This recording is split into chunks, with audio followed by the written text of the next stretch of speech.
Sir 'Daaku Maharaj' నిన్న release అవ్వడం మంచి పాజిటివ్ రెస్పాన్స్ కూడా నెటిజన్స్ నుంచి రావడం మనం చూసాం సార్. మరి ఈ cinema first day collections report ఏ విధంగా ఉంది సార్? ఎంత వరకు కలెక్ట్ చేసింది? యాహ్! 'డాకు మహారాజ్' నిన్న రివ్యూ కూడా చెప్పాను నేను.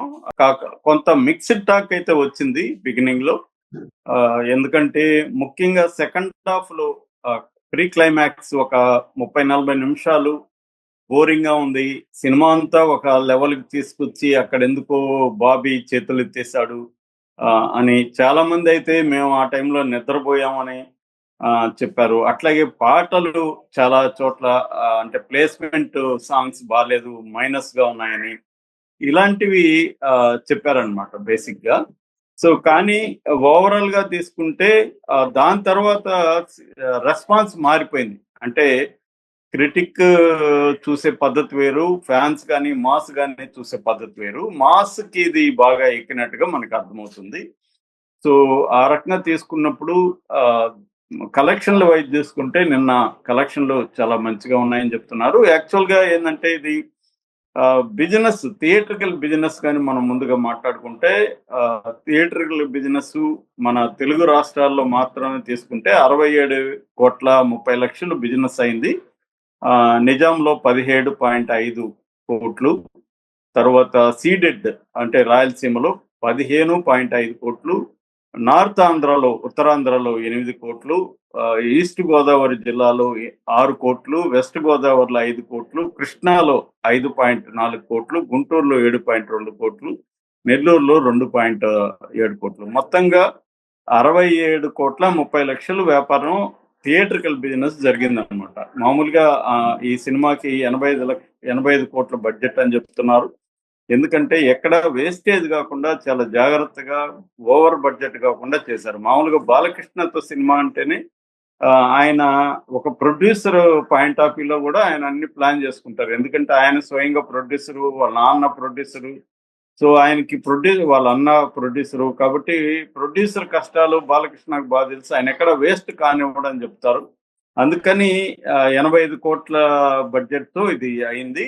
అయితే ఓవరాల్ గా 170 కోట్ల టార్గెట్ పెట్టుకున్నారు దీనికి. గ్రాస్ 170 కోట్లుగా రావాలని చెప్పి. అయితే నిన్న కలెక్షన్ చూసినప్పుడు ఇప్పటి వరకు మనకి ఏంటంటే బ్రేకింగ్ కలెక్షన్స్ ఇంకా రాలేదు. ఓవరాల్ కలెక్షన్ చూసుకుంటే నిన్న 30 కోట్ల వరకు కలెక్ట్ చేసిందని చెప్తున్నారు.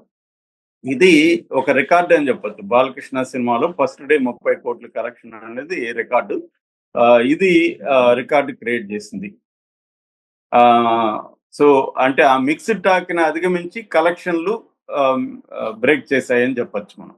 అట్లాగే మన ఆక్యుపెన్సీ తీసుకుంటే మార్నింగ్ 60% ఆక్యుపెన్సీ ఉంది. అది మధ్యాహ్నంకి వచ్చేసరికి 64% పెరిగిందనమాట. అంటే మౌత్ టాక్ తోనే ఈ పర్సెంటేజ్ పెరిగింది. ఈవెనింగ్ వచ్చేసరికి 72% కి వచ్చింది. లేట్ నైట్ షోలకు వచ్చేసరికి 67%. అంటే ఓవరాల్ గా ఇది అరౌండ్ 64-65% ఇది ఉంది అనమాట, ఆక్యుపెన్సీ ఉంది. అదే మనం కానీ గేమ్ చేంజర్ చూసుకుంటే అరౌండ్ 50% ఉంది. అంటే గేమ్ చేంజర్ ని ఇప్పటి వరకు ఇదైతే దాటేస్తుంది. కాకపోతే గేమ్ చేంజర్ కి పాన్ ఇండియా సినిమాగా రిలీజ్ చేశారు. ఈ హిందీ, తమిళ వెర్షన్స్ రిలీజ్ చేయలేదు.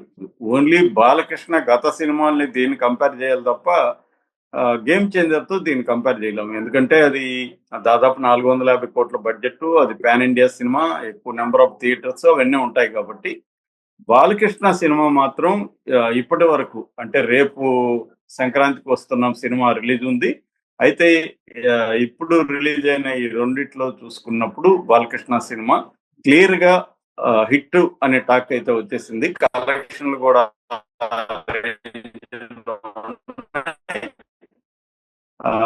సో ఇది దీని తర్వాత ఇది కుమ్మేసుకుంటది కలెక్షన్లు అన్న ఇదైతే వస్తుంది. ఎందుకంటే బాలకృష్ణ సినిమా మామూలుగా మాస్ ఎలిమెంట్స్ ఎక్కువ ఉంటాయి.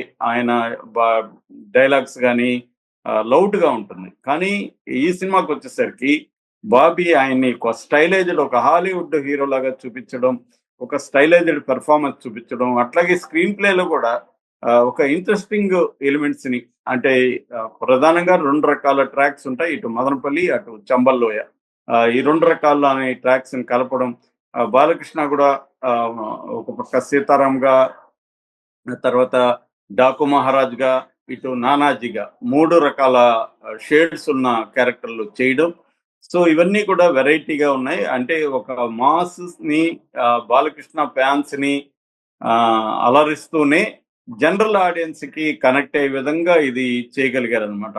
అది సక్సెస్ అని చెప్పుకోవచ్చు. అది జనాలకి బాగా ఎక్కేసింది. ఆల్రెడీ బాలకృష్ణ అఖండ కావచ్చు, వీరసింహారెడ్డి కావచ్చు, తర్వాత భగవంత్ కేసరి కావచ్చు, ఈ 3 సినిమాల్స్ హ్యాట్రిక్ కొట్టున్నాడు. ఇప్పుడు ఇది సెకండ్ హ్యాట్రిక్ ఇది స్టార్ట్ అవుతుంది. సో దీంట్లో ప్రధానంగా మన ఫ్యాన్స్ అంతా కూడా బాలకృష్ణ మేనరిజమ్స్, ఆయన చెప్పే డైలాగ్స్ అవి ఒక పక్క ఉంటే, రెండోది బ్యాక్గ్రౌండ్ స్కోర్ చాలా పెద్ద రోల్ ప్లే చేసింది. ఫ్యాన్స్ అందరూ కూడా తమనికి థ్యాంక్స్ చెప్తున్నారు.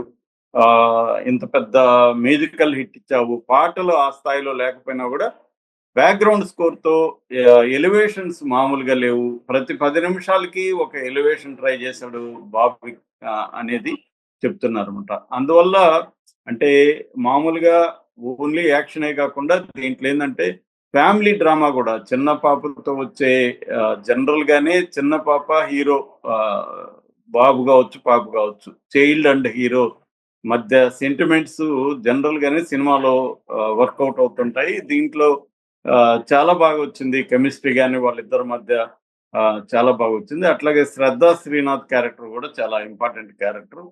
సో ఇలాగా ఇటు ఫ్యామిలీ ఆడియన్స్ కి సరిపోయే విధంగా ఉన్నాయి, అట్లా మాస్ ఎలిమెంట్స్ కూడా ఉన్నాయన్నమాట.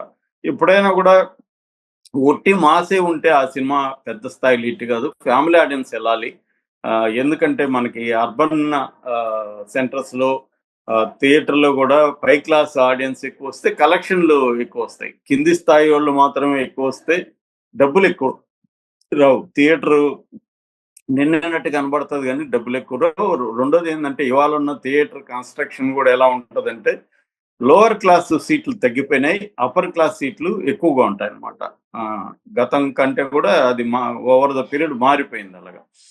సో దానివల్ల అంటే నేను ముఖ్యంగా సింగిల్ స్క్రీన్ గురించి చెప్తున్నాను. దానివల్ల ఏమవుతుందంటే ఫ్యామిలీ ఆడియన్స్ ఈ సినిమాకి కనెక్ట్ అవ్వడం అనేది ఈ సినిమా ప్లస్ అని చెప్పుకోవాలి. అంటే మౌత్ టాక్ అనేదే దీనికి ప్రధానంగా పనిచేసింది. ట్రైలర్ అప్పుడు కూడా ఫ్యామిలీ ఆడియన్స్ కోసమే ఫస్ట్ ట్రైలర్ రిలీజ్ చేశారు, కానీ ఫ్యాన్స్ నిరుత్సాహపడ్డారు ఆ ట్రైలర్ చూసి. దానికోసం మళ్ళీ మొన్న థియేటర్కి ట్రైలర్ ని ఫ్యాన్స్ కోసం, మాస్ ఆడియన్స్ కోసం కట్ చేశారు.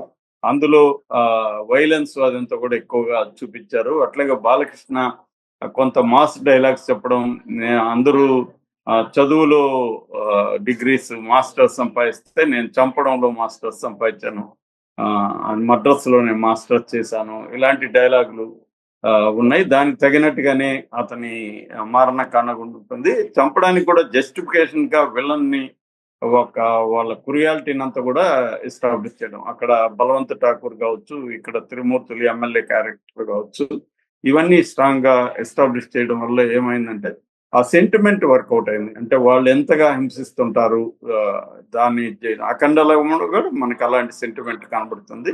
అయితే ఇక్కడ చిన్న పాపని సేవ్ చేసే క్యారెక్టర్, నానాజీ క్యారెక్టర్ అనేది కూడా చాలా బాగా వర్కౌట్ అయింది. అక్కడ కూడా చంబల్లోయలో రైతుల కష్టాలు, వాటర్ ప్రాబ్లము, దాన్ని అడ్రస్ చేయడం, ఇదంతా కూడా కనబడుతుంది. సో ఓవరాల్ గా కలెక్షన్లు అయితే కొమ్మేస్తుంది. ఈ రోజు రేపు ఇంకా కొమ్మేసే అవకాశం ఉంది. ఒకవేళ సంక్రాంతికి వస్తున్నాం, ఫ్యామిలీ ఆడియన్స్ కి నచ్చినా కూడా Balakrishna kind of mass elements దాంట్లో ఎలాగో ఉండవు కాబట్టి